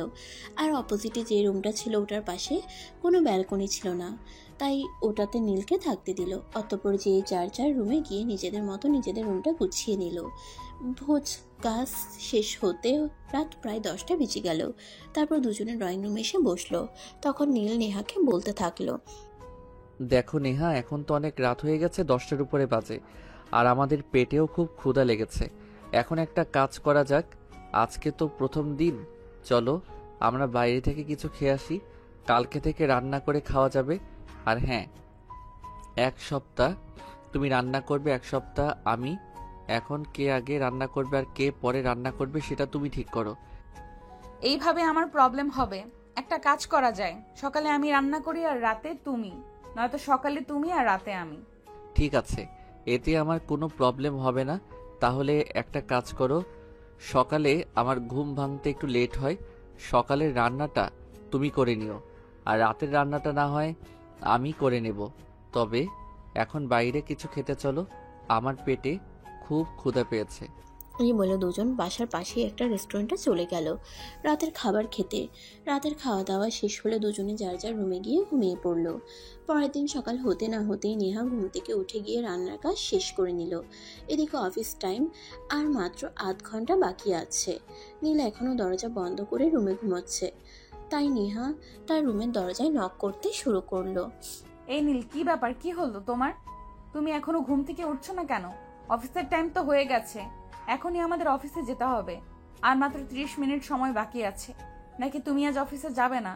নেহার গলার আওয়াজ শুনতে পেয়ে নীল ধরফর করে উঠে বসলো আর তাড়াতাড়ি রুমের দরজা খুলে বাইরে এসে নীল নেহাকে বলতে থাকে, আরে এটা তুমি কি করলে? সকাল 7:30 বেজে গেছে আর এখন তুমি আমাকে ডাকতে এসেছো? তুমি আরো আগে আমাকে কেন ঘুম থেকে উঠালে না? আমি তো তোমাকে বলেছিলাম আমি সকালবেলা ঘুম থেকে উঠতে পারি না। এটা তো তোমার মাথায় রাখা উচিত ছিল নাকি? আরে বাবা, তুমি আমাকে কেন দোষারোপ করছো? আমি তো সেই সকালে ঘুম থেকে উঠে ফ্রেশ হয়ে রান্না করেছি। আর আমি তো ভেবেছিলাম তুমি ফ্রেশ হয়ে নাস্তার টেবিলে জয়েন করবে, কিন্তু আমি নাস্তার টেবিল গুছিয়ে রেখেও দেখি তুমি এখনো ঘুম থেকে ওঠোনি। তাই তোমাকে ডাকলাম, এখন কথা না বাড়িয়ে তাড়াতাড়ি ফ্রেশ হয়ে আসো। আচ্ছা বাবা, ঠিক আছে, আমি এক্ষুনি আসছি। তুমি নাস্তা শুরু করে দাও, তা না হলে আবার তোমার লেট হয়ে যাবে। তুমি তো আবার খাবার খেতে অনেক সময় নাও। হ্যাঁ, সেই জন্যই তো আমি একটু আগে ভাগেই শুরু করি। আচ্ছা ঠিক আছে, এখন তুমি কোনো কথা না বলে তাড়াতাড়ি আসো, তা না হলে কিন্তু সত্যি সত্যি লেট হয়ে যাবে। অতঃপর নীল ফ্রেশ হয়ে এসে নাস্তার টেবিলে জয়েন করে। তারপর তাড়াতাড়ি নাস্তা শেষ করে রেডি হয়ে দুজনে অফিসে চলে যায়। দুজন একসঙ্গে অফিসে প্রবেশ করেছে সেটা অফিসের বস দেখে। আর কিছুক্ষণ পর বস নীলকে নিজের কেবিনে ডাকে আর জিজ্ঞাসা করে, কি ব্যাপার স্যার? আমি বুঝতে পারছি না কিছুই। আজ নেহা আর আপনি একসঙ্গে? আপনি তো দেখছি বড্ড ভুলো মনের মানুষ। আপনাকে তো আমি সবকিছু বললাম, আর সবকিছু বলার পরও আপনি আমাকে এই প্রশ্ন কেন করছেন? ও, আমার মনে পড়েছে। আই এম সো সরি, আসলে আমি বুঝতে পারছি না ইদানিং আমি কেন সব কিছু গুলিয়ে ফেলছি। আচ্ছা ঠিক আছে, আপনাদের জন্য শুভকামনা রইল। Best of luck. যত্নে রাখবেন যেন খাঁচা থেকে পালিয়ে না যায়। হ্যাঁ, সে তো অবশ্যই। দোয়া করবেন যেন আমি আমার ভালোবাসার ময়না পাখিটাকে আমার মনের খাঁচায় বন্দি করে রাখতে পারি। কথাগুলো বলে দুজনে যার যার কাজে চলে গেল। এদিকে দেখতে দেখতে বেশ কয়েকদিন চলে গেল। সকালে নেহা রান্না করতো আর রাতে নীল অফিস থেকে এসে রান্না করতো, কিন্তু সে একা একা কিছুই করতে পারতো না। নেহাকে প্রত্যেক দিনই তাকে সহযোগিতা করতেই হতো। যেদিন নেহা নীলকে সহযোগিতা করতে না আসতো সেদিন নীল একটা ঝামেলা করেই বসতো। তাই নেহা নীলকে বলে, তোমাকে আর রান্না করতে আসতে হবে না। আমি অনেক চেষ্টা করেছি তোমাকে সব কিছু শিখিয়ে দেওয়ার, কিন্তু তোমার মনে হয় শেখার আগ্রহটাই নেই। তাই আগামীকাল থেকে তুমি আর রান্না করতে আসবে না রান্নাঘরে। দুবেলার রান্না আমি করে নেব। কিন্তু নেহা, অফিস করে 2 বেলা তোমাকে রান্না করতে খুবই কষ্ট হবে। আমি তো চেষ্টা করছি, আমি না পারলে কি করব বলো? আর হ্যাঁ, আমার কাজ যদি তোমার পছন্দ না হয় সেটা তুমি আমাকে বলতে পারো, তাহলে প্রতিদিন রাতের খাবারটা বাইরে থেকে আনার ব্যবস্থা করব। বললাম তো সেটার কোনো প্রয়োজন হবে না, আর আমার কোনো সমস্যা হবে না। আমি 2 বেলা রান্না করতে পারবো। যখন খালার বাসায় ছিলাম তখন এতগুলো মানুষের 2 বেলা রান্না করতাম, আর এখন এই 2 জন মানুষের জন্য এই 2 বেলা রান্না করতে পারবো না।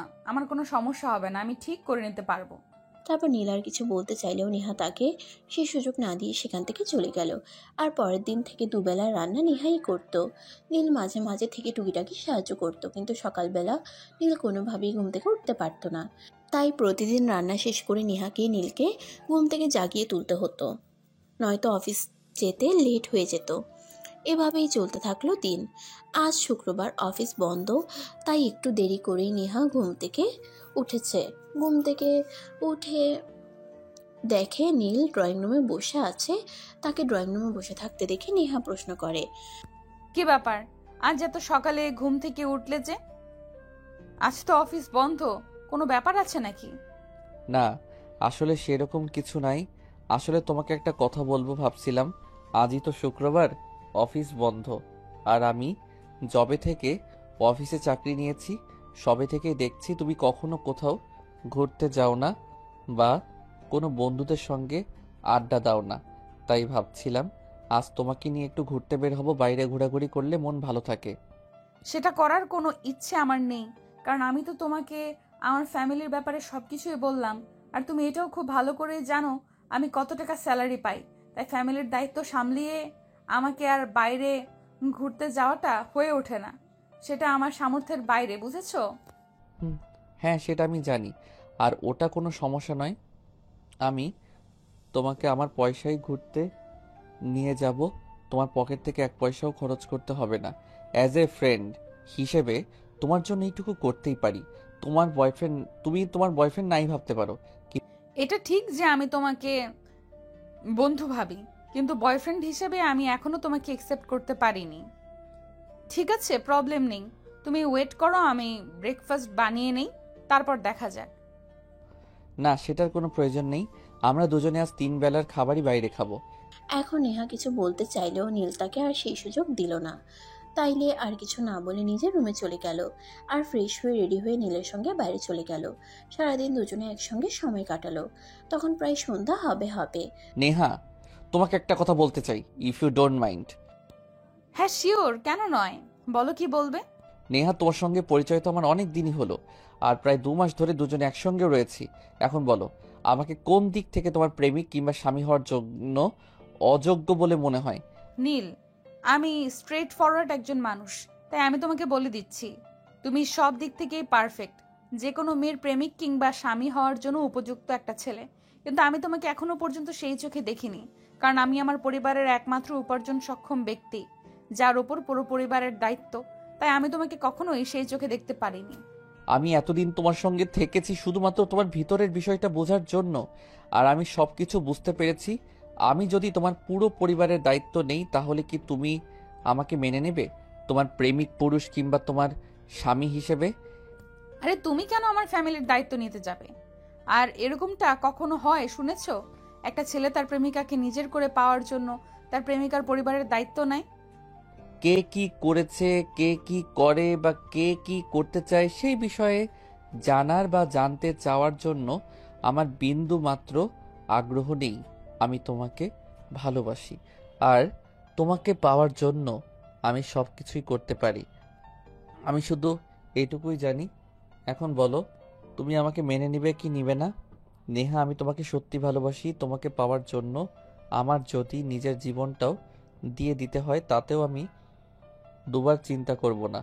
আরও একটা কথা বলি, আজ যদি তুমি আমাকে রিজেক্ট করে দাও, তাহলে আমি তোমাকে এতটাই ভালোবেসে ফেলেছি, তোমাকে ছাড়া আমি থাকতে পারবো না।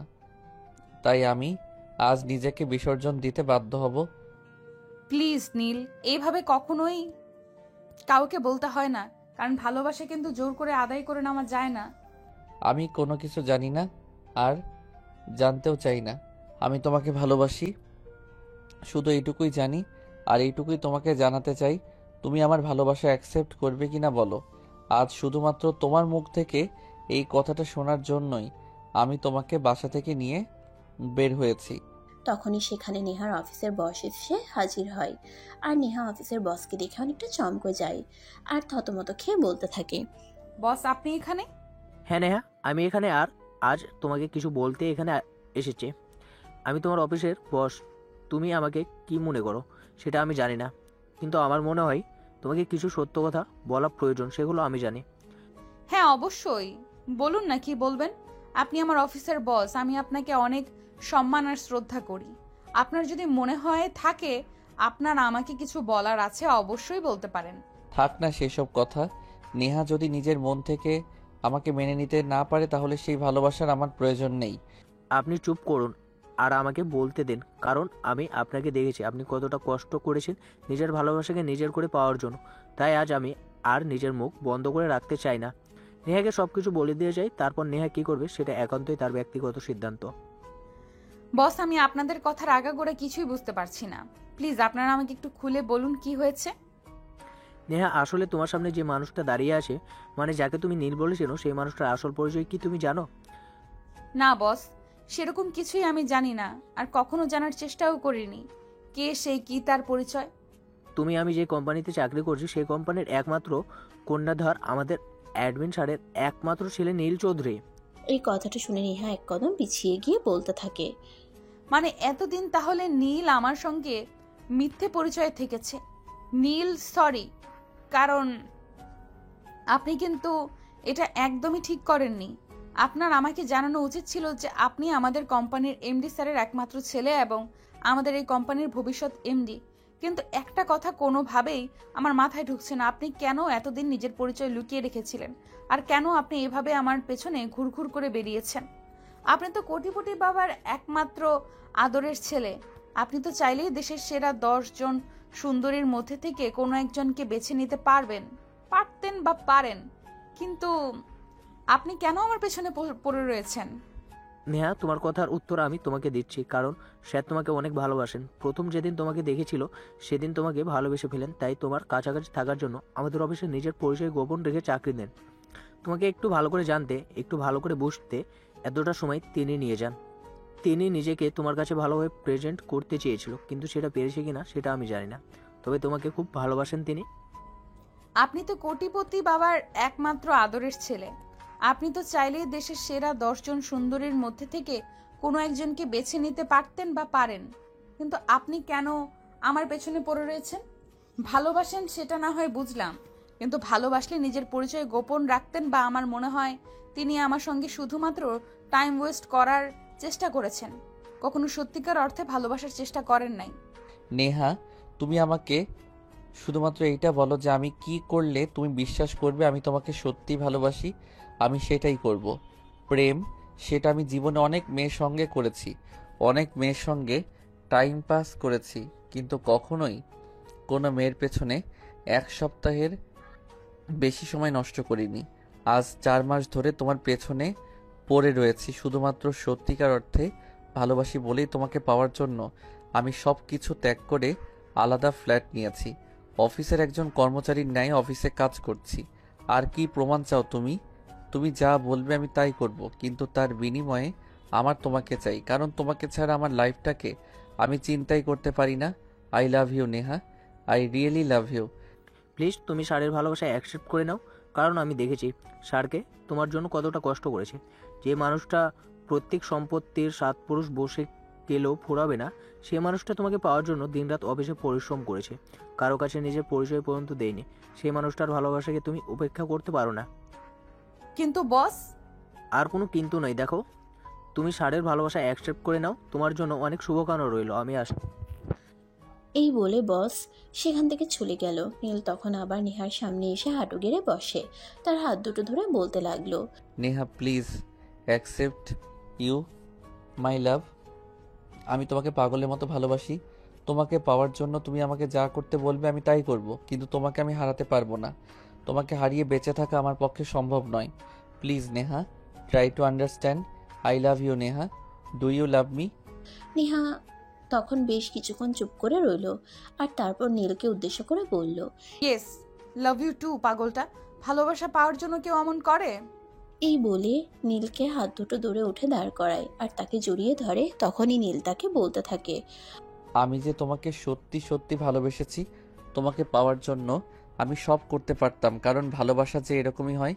সুখ দুঃখ কষ্ট কোনো কিছুই বাধা মানে না। সত্যিকার অর্থে কাউকে ভালোবাসলে তার জন্য নিজের জীবন পর্যন্ত দেওয়া যায়। আর আমি তো শুধুমাত্র নিজের অফিসে একজন কর্মচারীর ন্যায় কাজ করেছি মাত্র। হয়েছে, এবার কান্নাকাটি বন্ধ করো। এখন আমার শ্বশুর বাড়ি, আমাকে কবে নিয়ে যাবে সেটাই বলো। তুমি চাইলে আজই আমি তোমাকে নিয়ে যাব। তাই নাকি? ঠিক আছে, তাহলে আজকেই নিয়ে চলো। ওকে, কোনো সমস্যা নেই, তুমি 1 মিনিট ওয়েট করো। আমি শুধু তোমার আম্মুকে ফোন দিয়ে বলে দিয়েছি তোমাকে নিয়ে বাসায় আসছি। আসসালামু আলাইকুম আম্মু, তোমাকে বলেছিলাম না আমি একটা উদ্দেশ্য নিয়ে বাসা থেকে বের হচ্ছি। যেদিন আমার উদ্দেশ্য সফল হবে সেদিনই আমি ফিরে আসব। আর আজ আমার উদ্দেশ্য সফল হয়েছে, আমি বাসায় আসছি। হ্যাঁ বাবা, তুই সত্যি বলছিস? তুই আজ বাসায় আসবি?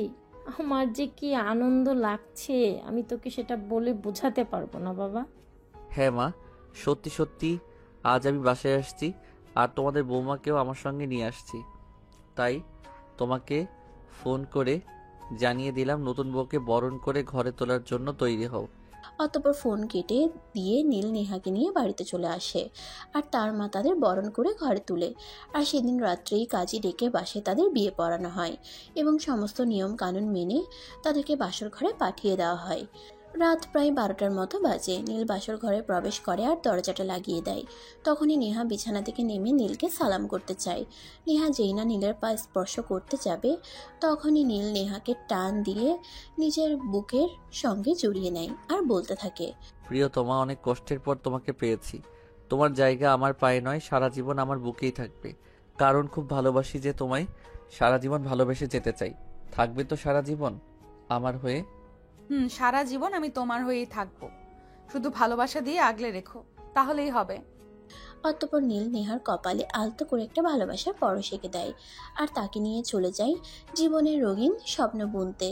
যাই হোক ভিউয়ার্স, তারা তাদের জীবনের রঙিন স্বপ্ন বুনুক, আর আমরা না হয় অন্য কোনো গল্পে অন্য কারো ভালোবাসা নিয়ে কথা বলি। সে পর্যন্ত ভালো থাকবেন সবাই। অনেক অনেক শুভকামনা রইল।